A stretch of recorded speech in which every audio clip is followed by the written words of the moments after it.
اعوذ باللہ من الشیطان الرجیم بسم اللہ الرحمن الرحیم وَقُلْنَا يَا آدَمُ اسْكُنْ أَنْتَ وَزَوْجُكَ الْجَنَّةَ، اور ہم نے کہا کہ اے آدم رہو تم اور تمہاری بیوی جنت میں۔ اب یہ جنت کون سی ہے؟ اکثر حضرات کے نام کر کے نزدیک یہ جنت کہیں آسمان ہی میں تھی، آسمان ہی میں حضرت آدم کی تخلیق ہوئی۔ البتہ یہ سب مانتے ہیں کہ ایک وہ جنت الفردوس جو ہے جس میں جانے کے بعد پھر واپس نکلنے کا کوئی امکان نہیں، یہ وہ جنت نہیں ہے جس میں کہ آخرت میں لوگوں کو جا کر داخل ہونا ہے، اس میں داخل ہونے والے کے نکلنے کا کوئی امکان نہیں۔ ایک رائے یہ بھی ہے، میرا رجحان اس رائے کی طرف ہے، تخلیق آدم اسی زمین پر ہوئی ہے۔ وہ جن مراحل سے گزری ہے تخلیق، وہ ایک علیحدہ مسئلہ ہے۔ بایولوجی اور وحی دونوں اس پر متفق ہیں کہ مٹی سے، کرسٹ آف دی ارتھ سے انسان بنا ہے، اس پر اتفاق ہے، قرآن کا بھی اور بایولوجی کا بھی، جدید علم الحیوانات کا بھی، علم الحیات کا۔ سٹیجز کیا ہیں اس میں اختلاف ہو سکتا ہے، اس کو چھوڑ دیجئے، وہ اس وقت کا بحث نہیں۔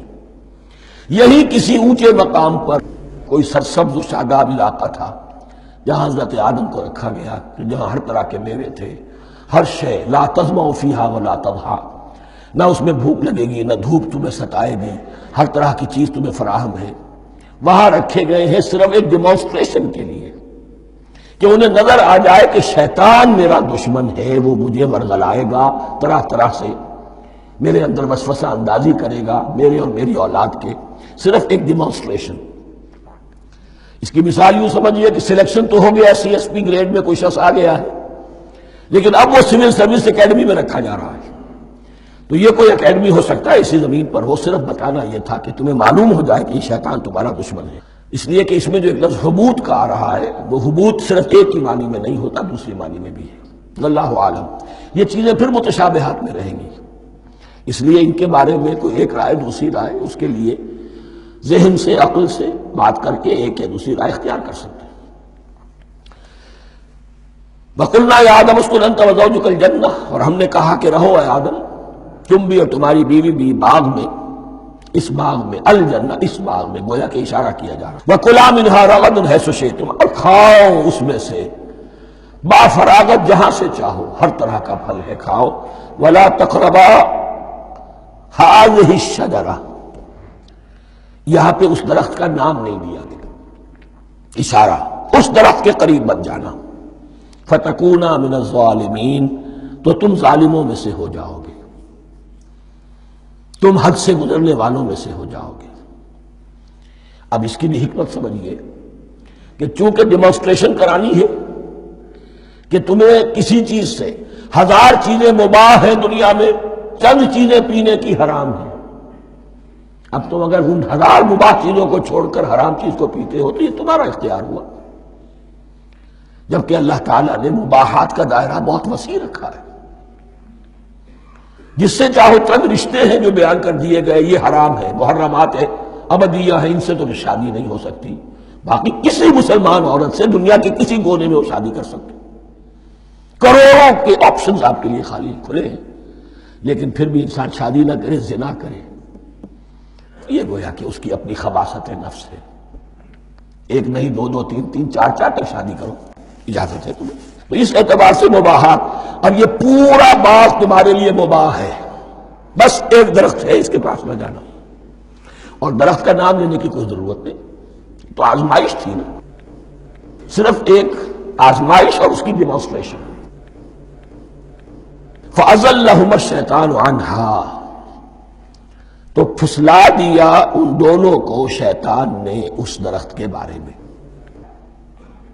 اب وہ کس کس طریقے سے پھسلایا، یہ بھی جیسا کہ میں نے عرض کیا 6 مرتبہ چونکہ یہ قصہ آ چکا ہے، اس کی آپ کو سورہ طٰہٰ میں تفصیل ملے گی، کس کس طریقے سے پھسلایا اور اس بات کے لیے تیار کیا۔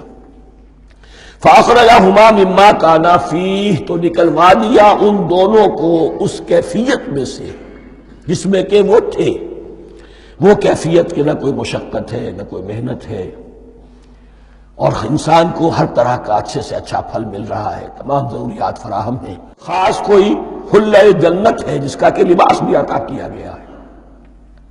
لیکن ان کیفیات سے اب نکال کر اب جسے آپ کہیں گے بٹر فیکٹس آف لائف، اچھا اب جاؤ، یہ ڈیمانسٹریشن کرنی تھی، ہو گئی۔ شیطان تمہارا دشمن ہے، تمہارا اور تمہاری نسل کا، شیطان لعین، اور وہ تمہیں پھسلائے گا جیسے آج پھسلایا ہے۔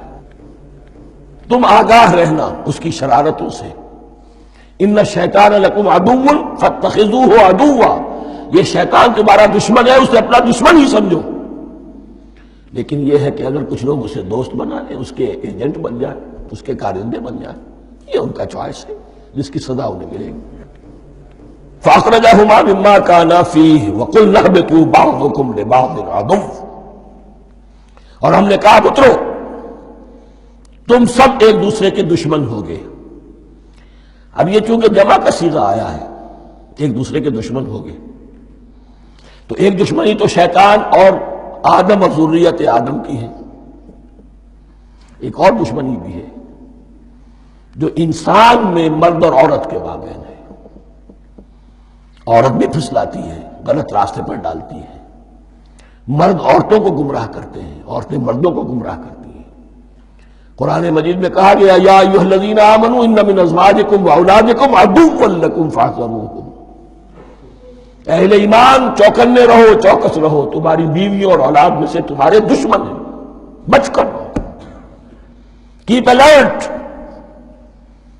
کہیں ان کی محبت تمہیں راہ حق سے منحرف نہ کر دے۔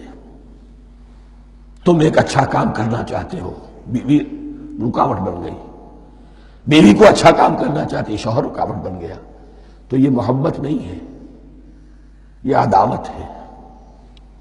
اس حوالے سے بعضکم لبعض عدو ولکم فی الارض مستقر ومتاع الی حین، اور تمہارے لیے اب زمین میں مستقر ہے، جائے قیام ہے، اور متاع ہے، ضرورت کی چیزیں ہیں، ہم نے فراہم کر دی ہیں، الی حین، لیکن ایک وقت معین تک کے لیے، یہ ابدی نہیں ہے، ایک وقت آئے گا یہ بساط ہم لپیٹ دیں گے۔ یوم نطوی السماء کطی السجل للکتب، جس دن کے ہم تمام فضاؤں کو اور تمام خلاؤں کو، تمام آسمانوں کو اس طرح لپیٹ لیں گے جیسے کتابوں کا طوبار لپیٹ دیا جاتا ہے۔ ایک وقت آئے گا، یہ تخلیق الی اجل مسمى ہے، الی حین ہے۔ صدق اللہ العظیم۔